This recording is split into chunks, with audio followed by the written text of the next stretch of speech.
ఏ ప్రేసి ఎంకడు వెనక ముందు చూసుకోక మాట్లాడతాడట. హాగో అట్లనే ఉన్నది సీఎం రేవంత్ రెడ్డి ముచ్చట కూడా అని అంటున్నాడు హరీష్ రావు. స్వరంగం కూలితే దుబాయ్కి పోయి దావత్ చేసుకుంటున్నాడని చెప్పిండు సీఎం. కానీ నేను అబుదాబి ఎప్పుడు పోయినా స్వరంగం ఎప్పుడు కూలింది అనేది కూడా చూసి మాట్లాడాలి కదా. నేను 21 తారీఖున కొత్త ప్రభాకర్ రెడ్డి బిడ్డ పెండ్లికి పోయినా. స్వరంగం కూలింది 22 తారీఖు పొద్దుగాల 11-12 గంటలకు. అంటే ఒక్కరోజు ముందు నేను అక్కడున్నా కదా. మరి అది తెలుసుకోకుండా ఉత్తగానే నాలుకున్నది కదా అని ఎటు పడితే అటు మాట్లాడితే ఎట్లా అని అంటున్నాడు. అయినా స్వరంగం కూలితే ముందుగాల అక్కడికి పోవాల్సింది ఎవరు? రాష్ట్ర ముఖ్యమంత్రిగా నువ్వు కదా.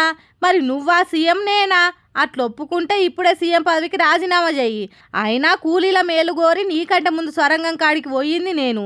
అసలు మీకు సోయిలేక మామూలనంటే మీరు మంచోళ్ళు అవుతారా అన్నట్టు గట్టిగానే వేసుకున్నాడు హరీష్ రావు. మీ మంత్రులు హెలికాప్టర్లల్లా గిర్ర గిర్ర తిరిగిండ్రు.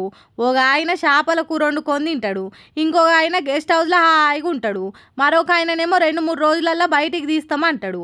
ఒక్కొక్కరు పొంతనలేని మాటలు మాట్లాడి తెలంగాణను ఆగం పట్టించేది మీరు, దావత్లు చేసుకున్నది మీరు, పానాలను పట్టించుకోకుండా ఎన్నికల ప్రచారాలకు తిరిగింది మీరు, జాతరలకు జతగుడి పోయింది మీ మంత్రులు. మీరు చక్కగా లేక మమ్ములననుడేంది? తన తప్పు దాచుకునే తానికి మందిని బంధం చేసే నీచమైన పనులు చేసుడు రేవంత్ రెడ్డికి అలవాటే అన్నట్టు చెప్పిండు హరీష్ రావు. ఇట్లా సర్కార్ను సీఎం రేవంత్ రెడ్డిని షీర్ చింతకు గట్టినంత పని చేసిండు హరీష్ రావు.